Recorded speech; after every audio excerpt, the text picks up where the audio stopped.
sacrifice everything every single day. Jake Paul's boxing career was supposed to be on a meteoric rise. He's the guy who claims to sacrifice everything every single day, busting his balls with a 15-person team working around the clock to help him become the best boxer possible.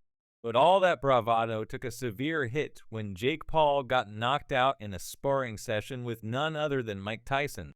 The knockout was bad enough, but what really sent Jake spiraling was the fallout from that encounter. New fight rules demanded by Tyson that turned Jake's world upside down. Let's start from the beginning.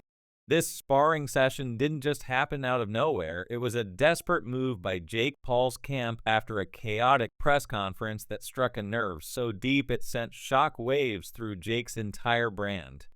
The press conference, meant to build hype, instead rattled Jake's fragile confidence. Then, as if to add insult to injury, Mike Tyson appeared on Logan Paul's podcast, where he pulled no punches, verbally or otherwise. Tyson, a living legend who doesn't need to hold back, called Jake a loudmouth more interested in talking trash and chasing dollar bills than actually stepping up in the ring. For Jake, who has built his entire persona on being the fearless, trash-talking king of the boxing world, Tyson's words were more painful than any punch he'd ever taken. But Jake Paul isn't the kind of guy who takes a beating literal or figurative and walks away quietly. No, his ego absorbed those hits like a bull seeing red. Tyson's comments weren't just insults, they were daggers that sliced right through Jake's overinflated sense of self. So what does Jake do when his pride is hanging by a thread? He goes all in. He demands a sparring session with Tyson, convinced that this would be his shot at redemption, his chance to show the world and himself that he's not just a YouTuber playing dress-up as a boxer. No, Jake needed this sparring match to prove that he had what it takes to stand toe-to-toe with a heavyweight legend. This wasn't just about saving face, it was about clawing his way back to respectability. But Tyson, ever the crafty veteran, saw right through Jake's bravado.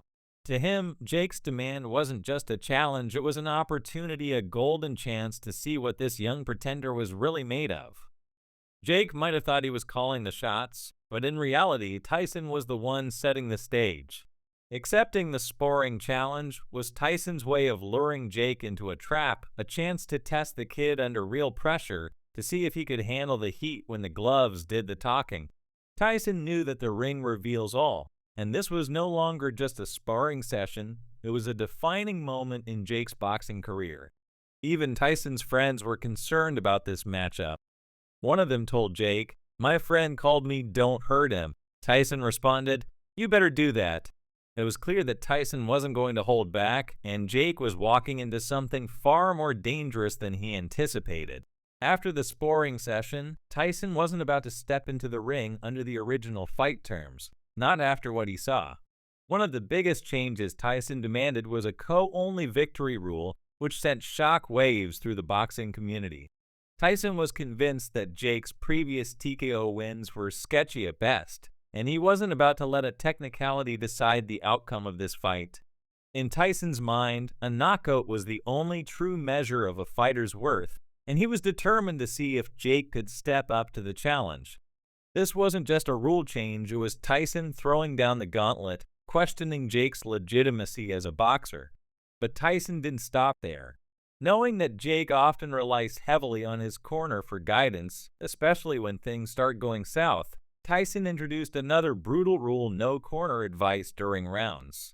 Fighters would be on their own, forced to rely solely on their instincts and whatever training they had managed to absorb before stepping into the ring.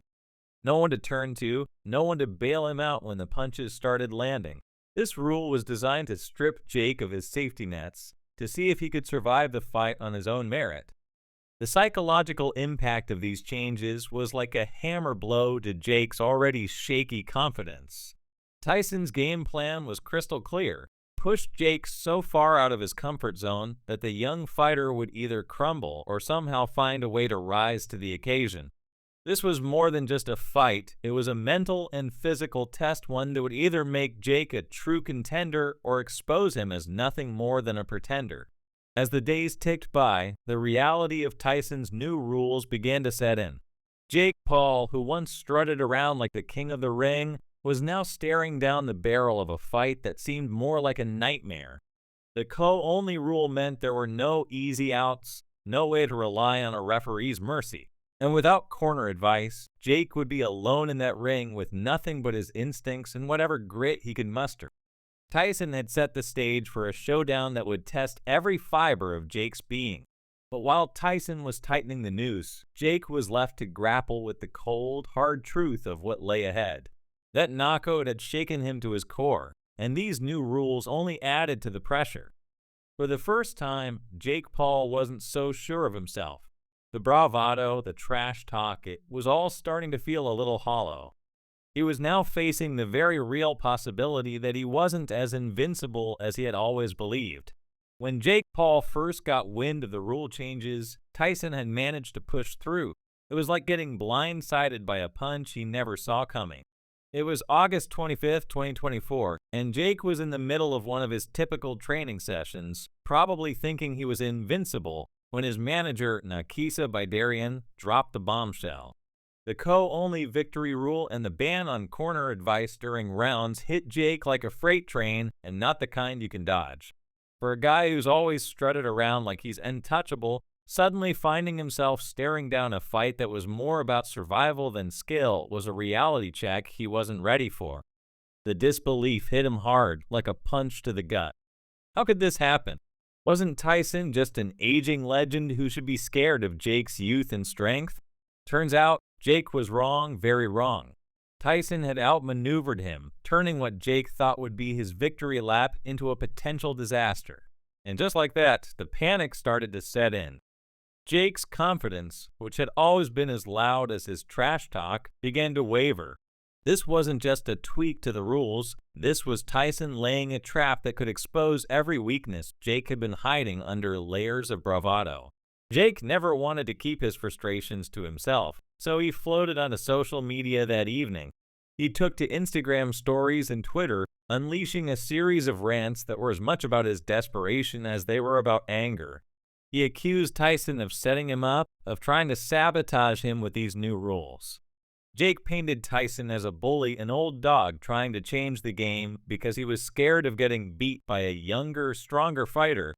The posts went viral, of course they did. It's Jake Paul we're talking about. But the reaction wasn't exactly the outpouring of support Jake was hoping for. As if the public backlash wasn't enough, Jake suddenly found himself in the middle of a legal storm. On August 26, 2024, just a day after his social media meltdown, his legal team, led by attorney Ariel Emanuel, started pushing back hard against the rule changes. Jake's angle?